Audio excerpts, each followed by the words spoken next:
یا ایھا الذین آمنوا اتقوا اللہ ولتنظر نفس ما قدمت لغد واتقوا اللہ ان اللہ خبیر بما تعملون۔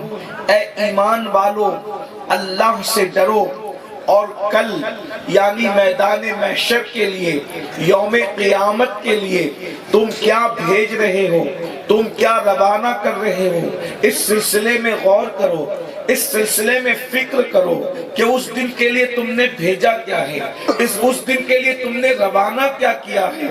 اور پھر قرآن کی آیت کہہ رہی ہے وَاتَّقُوا اللَّهَ، اللہ سے ڈرو۔ ایک ہی آیت میں یہ تیور آپ کو بہت کم جگہ نظر آئے گا۔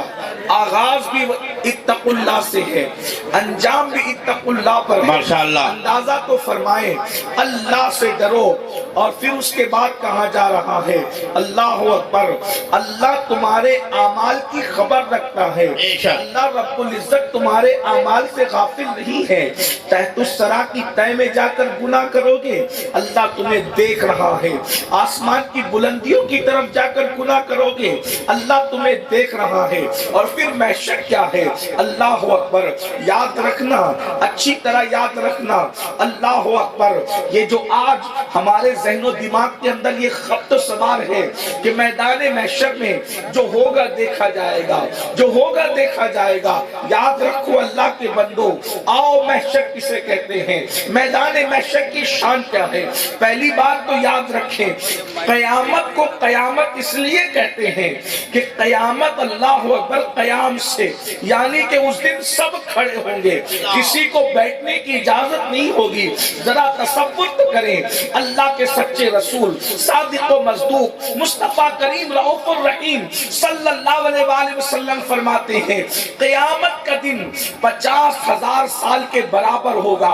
اس دن سب کو کھڑے رہنا ہے۔ 1 گھنٹہ کھڑے رہنے میں کیسی تکلیف ہے، 2 گھنٹہ کھڑے رہنے میں کیسی تکلیف ہے، بولو ہم اتنی دیر تک کھڑے رہ پاتے ہیں؟ میں تو سوچتا ہوں یا اللہ میری سنی قوم کا اس دن کیا ہوگا، جو 40 منٹ تراویح میں کھڑے نہیں رہ سکتے، وہ 50,000 سال کے دن کیسے کھڑے رہ سکیں گے؟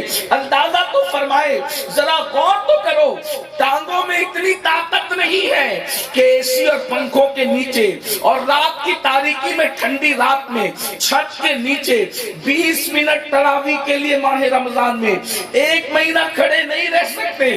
وہ 50,000 سال کا دن ہوگا، اور اللہ کے رسول علیہ الصلوۃ والتسلیم فرماتے ہیں انسان کے سر اور سورج کے درمیان صرف 1 ہاتھ کا فاصلہ ہوگا۔ اللہ اکبر۔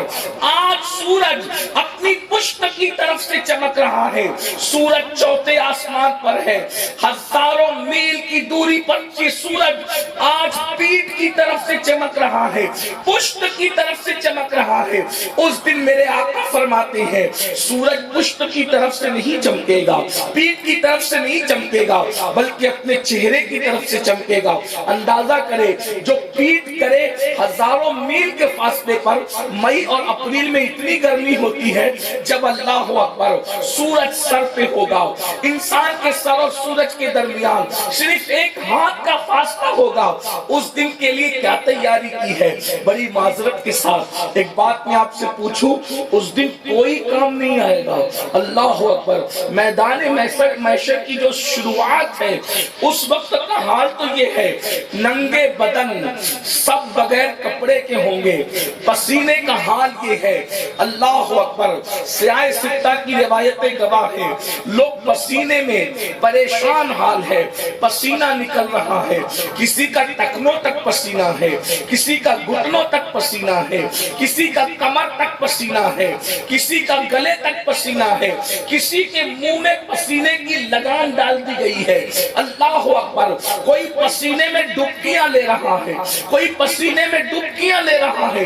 ذرا غور تو کیجئے، یہ میدان محشر ہے، ابھی نمازی بے نمازی نیک اور بد کا کوئی ذکر نہیں ہے، یہاں مطلقاً بات کی جا رہی ہے۔